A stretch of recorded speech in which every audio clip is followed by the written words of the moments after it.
അല്പം നടക്കുന്നതുകൊണ്ട് തമ്പുരാട്ടിക്കുട്ടിക്ക് ബുദ്ധിമുട്ടൊന്നുമില്ലല്ലോ. ഞാനൊരു പത്രപ്രവർത്തകയാണെന്ന കാര്യം സാർ മറക്കണ്ട.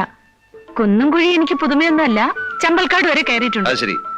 അപ്പൊ പത്രപ്പണി കിട്ടുന്നതിന് മുമ്പ് ചമ്പൽക്കാട് റാണിയായിരുന്നിരിക്കും. സൂക്ഷിച്ച് വേണ്ട. അശ്വതി, ഞാൻ ജാക്കിയാണെന്നും എന്റെ ജോലി എന്താണെന്നും അമ്മയ്ക്ക് അറിഞ്ഞൂടാ. അശ്വതി അബദ്ധത്തിൽ അമ്മയോടൊന്നും പറഞ്ഞേക്കരുത്. അമ്മയോട് പറയാൻ പാടില്ലാത്ത പ്രവൃത്തി എന്തിനാ ചെയ്യുന്നത്? ഞാനത് എന്നോട് തന്നെ പല പ്രാവശ്യം ചോദിച്ചിട്ടുള്ള ചോദ്യമാണ്. വരൂ മീനാക്ഷി അമ്മോ.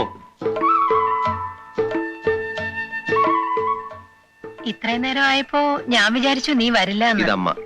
അമ്മേ, ഇത് അശ്വതി വർമ്മ, ഒരു പത്രപ്രവർത്തകൻ. ബോംബെന്ന് വന്നതാ. എന്റെ ഒരു കൂട്ടുകാരന്റെ സഹോദരിയാ. വരൂ മോളെ. ബോംബെയിലാ വളർന്നതും പഠിച്ചതൊക്കെ. അശ്വതിക്ക് ഒരു ആഗ്രഹം നാട്ടുമ്പുറവും പാടവും ഒക്കെ ഒന്ന് കാണാൻ. ഇവിടെ ആകുമ്പോ അതിന് സൗകര്യം ഉണ്ടല്ലോ. സാഗർ വെറുതെ പറഞ്ഞതാ. നാട്ടിലേക്ക് പോരുന്നു പറഞ്ഞപ്പോ ഞാനും വരാം, എനിക്ക് അമ്മയൊന്ന് കാണുമെന്ന് പറഞ്ഞു. എനിക്കറിയാം, അവൻ അങ്ങനെ പറയൂ. ആ, നീ പോയി കുളിച്ചിട്ട് വാ. ബലിയിടണം. ഞാൻ ആ ഇളയതിനെ വിളിച്ചോണ്ട് വരാം. അയ്യോ അമ്മേ, ഞാൻ രാവിലെ കുളിച്ചതാ. അതൊന്നും പറഞ്ഞാ പറ്റില്ല. പോയി കുളിക്കേ.